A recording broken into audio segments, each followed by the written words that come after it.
Oh, welcome back to the show. It's Anti-War Radio. I'm Scott Horton.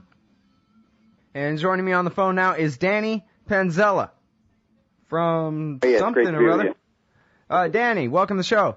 Thank you. It's great to be here. And I'm sorry, what organization are you the head of? The something or other? Occupy the Fed NYC. Occupy the Fed NYC. I like the sound of that. How different is that from Occupy Wall Street? Well, what we've been doing is trying to focus the Occupy Wall Street movement on the real head of the snake, which is the Federal Reserve System. So that's why we've kind of branded ourselves Occupy the Fed. We're kind of a subgroup of the Occupy Wall Street movement, and we're just looking to capitalize off their momentum and redirect it into something more productive, a productive goal that's achievable. You know, some of the protesters down there, they want to end capitalism. Well, I don't really see how you could ever end trade. So what we're looking to do is just give them a tangible goal. Look, we can do this if we unite together. We can end the Federal Reserve System, or at least start with an audit. Let's start there. And we're in the process of developing a manifesto with more clear goals that both the left and the right can get behind, because the right doesn't want a corporate monopoly either. The right, or at least they profess to want a free market. So that's really what the goal of Occupy the Fed is. Mm-hmm. Well, now listen, I'm totally agree with you that, well, you know, like the old adage, follow the money. You follow it all the way back, you get to the Fed. That's who's in charge of the money, is that government agency, independent though it is, and even though it's all private stock and all that kind of thing, it's basically they have police power over the interest rates and over the reserve ratios and in regulating the banks and who's allowed to commit how much fraud of what different kind and all of that. And, you know, this has been really my project on the radio this whole time. My goal here, what I want to see is a real realignment between the good parts of the right, that is, who are against this kind of manipulation of the money supply to all of our detriment, who are against the foreign interventionism, and the good leftists who are opposed to the very same kind of corporate welfare, whether they have read Rothbard's "What Has Government Done to Our Money" yet or not. They're still against a lot of the very same system there, and with the libertarians as the real center, instead of having these John McCain liberal Republicans and Chuck Schumer conservative Democrats as the center, we'll have Ron Paul as the center, LouRockwell.com as the center. And we're the ones who are good on everything, wars and corporatism and all of this stuff. And even if we can't, end the Fed now, at least we can, and if we can't get all these liberals and leftists to understand and agree about ending the Fed right now, certainly they can see that, and we can all agree, the good parts of the left, the right, and all the libertarians, I hope, can agree that kicking all the billionaires off welfare and limiting their ability and Congress's ability to hand them our money is, our paramount interest. These are the people who are responsible for screwing everything up, and then they're the ones who get all the benefits when everything falls apart. Absolutely. Everybody can agree on that. You don't have to be any political description to understand what's going on there. Absolutely, and that's really what we're trying to do is educate Occupy Wall Street. The main resistance that we get when we say we want to end the Fed from Occupy Wall Street and the left protesters is they hear that we want to end regulation. And in a sense, in a libertarian sense, yes, we do want to end regulation. But really what we want to do is end the corporate monopoly, because the Fed, while the Board of Governors is a federal agency, it's allegedly a regulatory agency that is supposed to regulate the Fed and its member banks. You and I, and I'm sure your listeners know, that the federal agency is stacked with executives from the very same shareholder banks, Chase, Wells Fargo, Bank of America. So there's no regulation going on. The foxes have the keys to the hen house. All they do is regulate their competition. They regulate the middle class. They regulate small businesses and banks. These are the people that get regulated so that they can never really compete with the top 1%. So what we're all interested in, obviously, is for the left to end that monopoly control, because that's really where they can enter the government. They can print as much money as they want to buy off whoever they want. So that's how they maintain, that 1% maintains control over our government by being able to buy them off, and the right wants to end their control, or should want to end their control if we educate them on the real issue, because we don't have a free market. We have a centralized, centrally planned economy. You know, the Fed is really a socialist organization. It socializes the debt, it socializes the losses, so that the middle class and the working class are picking up the tab, and it privatizes its profits and gains and sends that overseas so they don't have to pay taxes on it. So the Federal Reserve is not a capitalist entity. It's a socialist entity. I would call it a fascist entity because it's married to the government. So there's absolutely a way to present the case to both the left and the right that we all need to be in agreement that we need to end the Federal Reserve System. Now, there are many different ways we can do that. One of the, like I was saying before, the resistance I'm getting on Wall Street is that they see it as, you want to end regulation, you want to allow the banks to do whatever they want. No, I want to encourage the free market so that Danny Panzella can compete with George Soros. If there's no special crony capitalist, sweetheart deals, and special treatment by the government, if George Soros can't use, or Warren Buffett for that matter, can't use the federal government as their strongman to oppress the middle class, then everybody has an equal shot. And you can get to a more fair and equitable distribution of wealth. And when you speak to people at Occupy Wall Street who do tend to be more left-leaning, some of them are outright socialists or communists, when you speak to them in those terms, you can make them understand that you really have the same goal, because the free market does distribute wealth fairly. He who works will eat, and he who doesn't won't. So, and we all know private charity can make up for those who can't work and are disabled or elderly, etc.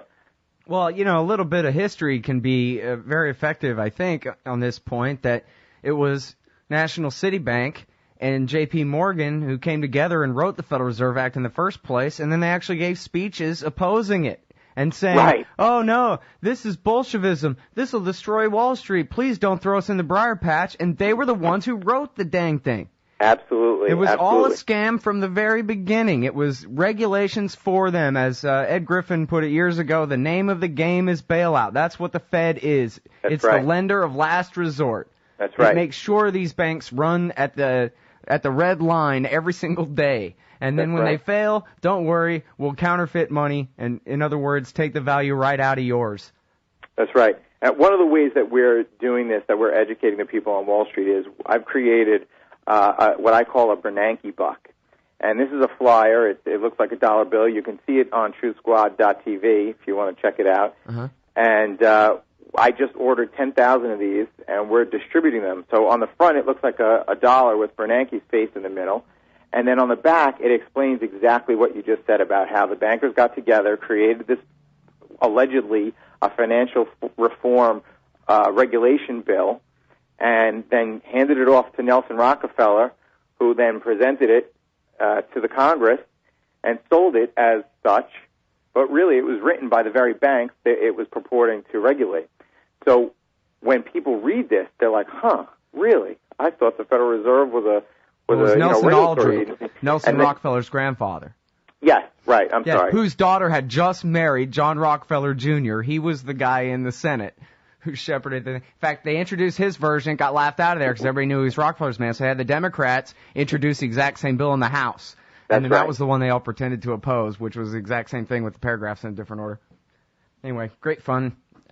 The Wilson administration is my favorite. All right, hang tight right there, everybody. We're talking with Danny Panzella from Occupy the Fed, NYC, the libertarian part of the Occupy Wall Street movement. We'll be talking more about the realignment and getting things right after this. All right, y'all, welcome back to the show.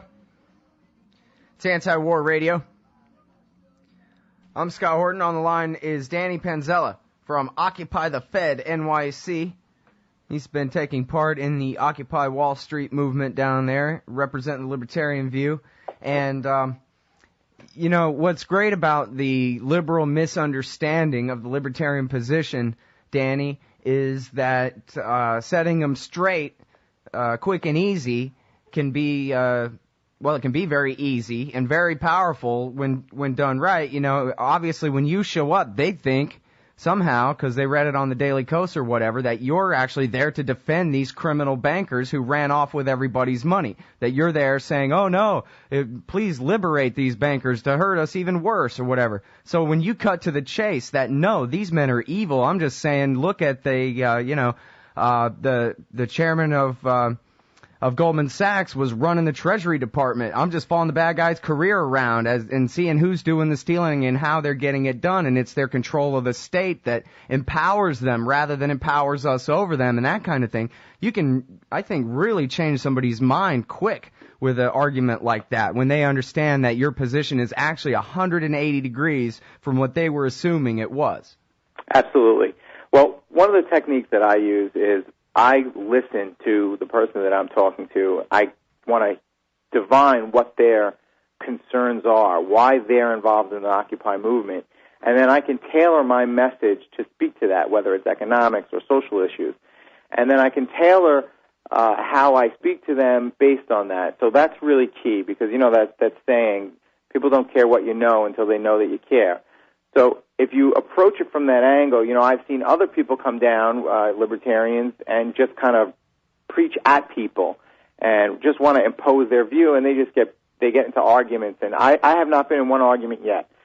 Debates, absolutely. Healthy debates, lively debates, yes. Yeah. But I have not had any conflict because of the way I approach it, and I think really that's the smart way to do it. Yeah. Well, and also, you know, as libertarians, we have to accept the fact that we are nothing like the majority of political views represented in America or whatever, however you say that in English correctly. You know what I mean?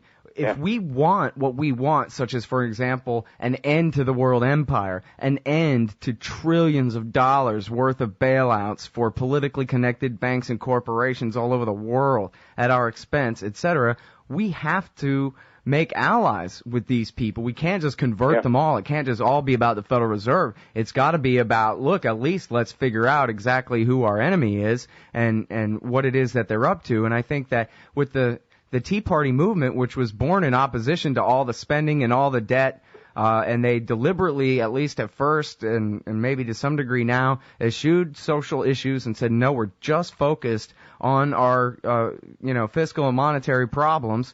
With the campaign of Ron Paul going on for at least another, 3/4 of a year or something like that, at the minimum, serving as an example of a libertarian being the best on war in the whole society out of everybody, pretty much. This kind of thing, it seems like this is, with all the economic turmoil and whatever, this is a real opportunity. It's almost unavoidable that old categories fall apart and that really town and country aren't so much opposed to each other on this. The regions don't necessarily need to be opposed to each other on this. Country and rock and roll, liberal and conservative lifestyles or whatever don't have to be on opposite sides of any of these issues. It's pretty clear that the empire and the corporate welfare is at the expense of all of us, and these are the two things, especially in the Bill of Rights, of course, but these are the things that are hurting us the most, and these are the things that it ought to be supermajorities of the country can agree on, political parties notwithstanding. Absolutely, and that is exactly what Occupy the Fed is about. It's about trying to bridge that gap between the left and the right and really just get them to listen to each other, because if they listen to each other, they will see when you cut through the rhetoric and when you cut through the proposed solutions, and it's really just about ego. When you put down your ego, you realize that everybody really just wants the same thing. We want to be free and we want to have equality, and all those things can happen if we put down our egos, if we work together. People have saying, well, the Tea Party says, well, I'm not going to work with them. They're all Marxists and socialists. And there's a lot of that attitude at Occupy as well. I'm not working with the Tea Party. They like to use another phrase that I won't use. But when we put down our egos and when we say, you know what, even though we may not agree on all those solutions, we do agree on the problem. So let's highlight the problem. Let's force our representatives to face the problem, and deal with it in a really honest way. But that takes education because we need to know what the real problems are. So that's where I feel like Occupy the Fed, the whole movement, and there's chapters all over the country popping up. And I want to give it the website is occupythefed.net. You can go there and find out where the demonstration is in your area. And if there isn't one in your area, you can start one, email it in. We'll post up the information on the website so that people in your area can find you. We're also encouraging people, if there is no Fed in your area and you can't get to a Fed, start one in front of one of the Fed banks. If there's a J.P. Morgan Chase in your area, start a demonstration in front of there or in front of your town hall, wherever it is. Just get out there and take action to bring awareness to the issue. So we just feel like this is ground zero where this is an education movement. And if we can, one person at a time, just show them the danger of the Fed, of a private corporation centrally planning our economy and how that has led to this economic inequality, then we really can win this thing. It's game over for the Fed and for that top 1% that is trying desperately to hold on to that wealth. And right now there is a full-time infiltration of Occupy Wall Street. The establishment left has come in hard, and they are really working hard to get this thing. Occupy Wall Street in New York, MoveOn.org, and some other organizations have come in, and they're really trying hard to kind of institutionalize and take over and become the voice. And they do that by buying influence. We can give you this, and we can give you funding, and this and the other thing. And they buy influence, and then the revolution becomes the establishment. And I'm watching that happen, and it's really sad. There are some people down there that are very committed to not being co-opted. And, a lot of times we have people kind of attack us as the libertarians. Oh, we don't want libertarians here. And then there'll be other people who are leftists, but they're sincere and honest, and they say, listen, the libertarians are part of the 99% as well. They have just as much right to be here as anybody else. Yeah. So this is kind of the battle that we're fighting on the ground. And, I just would encourage anybody to, even if you're just curious, you don't have to come down and start preaching the free market, but just come down and check it out, talk to people, listen to people, and just see what the concerns are all about. And I really think that this could be a very powerful movement if we're very careful to not let it get co-opted. Yeah. Well, I would very much like to believe that the Democrats are going to have a hard time. If the core of this thing are left-wing activists who went down there and started this, it's, clearly born in frustration of the fact that Barack Obama is nothing like what they wanted him to be. He's Goldman Sachs guy. That's why they're there in the first place. The Democratic Party ought to be the biggest laughing stock of the entire event. That's right, and I think that's the reason why it took Occupy Wall Street a little bit longer to wake up than the Tea Party, because they expected Obama to come in and give them that change they were looking for. Well, now 3 years later, and they realize that he's a Wall Street candidate as well. So now they've woken up. And this is why I've really been preaching this, that the Tea Party and Occupy movements really need to join forces, because they really started for the same reason when you get right down to it. And if they could work together, we really could see some change that will benefit the people and not that 1%. Mm-hmm. So we are having an event on November 22nd, which is generally End the Fed Day. We're going to have a big event in New York City. I'm bringing in some special guests. I don't want to tip the hat just yet, but check that out. You can search Occupy the Fed NYC on Facebook, or you can go to facebook.com/Bernanke bucks. And we just purchased 10,000 Bernanke bucks. We're going to ship them all over the country and use them here in New York. If anybody wants to help out with defray the cost of that, you can make a donation at that Facebook page. Again, just search Bernanke bucks. We really appreciate every dollar that comes in donation. Just goes right to the printer to just keep printing out more Bernanke bucks. We just keep running out of these things. Oh, that's so. And what's the website for that again? Facebook.com/Bernanke bucks. Uh-huh. And the website for Occupy the Fed is occupythefed.net.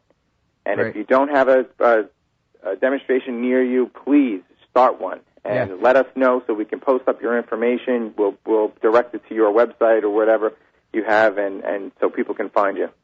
Hey, thanks very much for your time. I really appreciate it, Danny. No problem. Thanks for having me on, Scott. That's Danny Panzella, everybody. OccupyTheFed.net.